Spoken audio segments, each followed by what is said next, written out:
विधानसभा में मंगलवार को समान नागरिक संहिता यानी कि यूसीसी विधेयक पेश किया गया। यूसीसी विधेयक के लिए बुलाए गए विधानसभा के विशेष सत्र के दूसरे दिन मुख्यमंत्री पुष्कर सिंह धामी ने यह विधेयक पेश किया है। ये विधेयक पेश करने के बाद सीएम धामी ने सोशल मीडिया पर एक वीडियो भी पोस्ट किया है। उन्होंने लिखा कि विधानसभा में ऐतिहासिक समान नागरिक संहिता विधेयक पेश किया गया।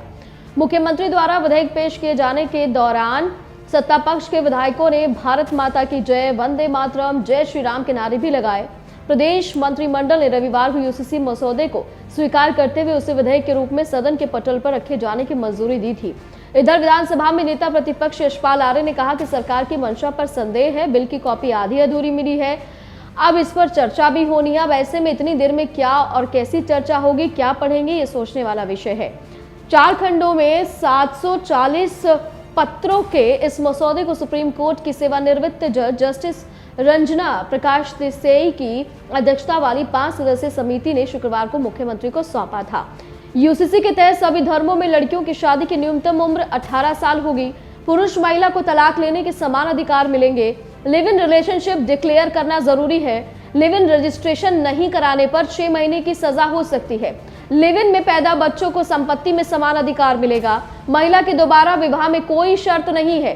अनुसूचित जनजाति दायरे से बाहर है। बहु विवाह पर रोक है। पति या पत्नी के जीवित रहते दूसरी शादी नहीं हो सकती। शादी का रजिस्ट्रेशन जरूरी, बिना रजिस्ट्रेशन सुविधा नहीं है। उत्तराधिकारी में लड़कियों को बराबर का हक मिलेगा। यूसीसी लागू होगा तो क्या होगा?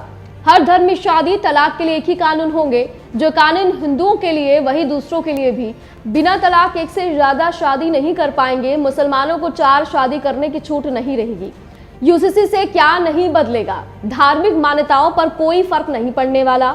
धार्मिक रीति रिवाज पर असर नहीं होगा। ऐसा नहीं है कि शादी पंडित या मौलवी नहीं कराएंगे। खान पान, पूजा, इबादत, वेशभूषा पर प्रभाव नहीं।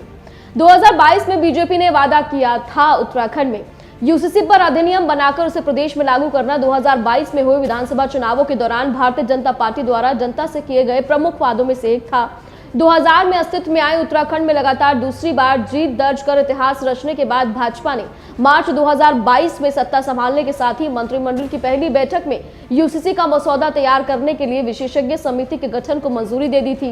कानून बनने के बाद उत्तराखंड आजादी के बाद यूसीसी लागू करने वाला देश का पहला राज्य होगा। गोवा में पुर्तगाली शासन के दिनों से ही यूसीसी लागू है। यूसीसी के तहत प्रदेश में सभी नागरिकों के लिए एक समान विवाह, तलाक, गुजारा भत्ता, जमीन संपत्ति, उत्तराधिकार के कानून लागू होंगे, चाहे वो किसी भी धर्म को मानने वाला ही क्यों ना हो। इसी बीच राज्य विधानसभा में यूसीसी बिल पेश होने पर उत्तराखंड के पूर्व सीएम हरीश रावत ने कहा कि अगर राज्य सरकार समान नागरिक संहिता के नाम पर शासक वर्ग के लिए दूसरे समुदाय की परंपराओं में हस्तक्षेप करने के लिए कानून लाती है तो क्या ये वेमनेस नहीं होगा? अभी तो इस पर चर्चा होनी बाकी है। अभी देखिए कितना ज्यादा विरोध इस पर होता है।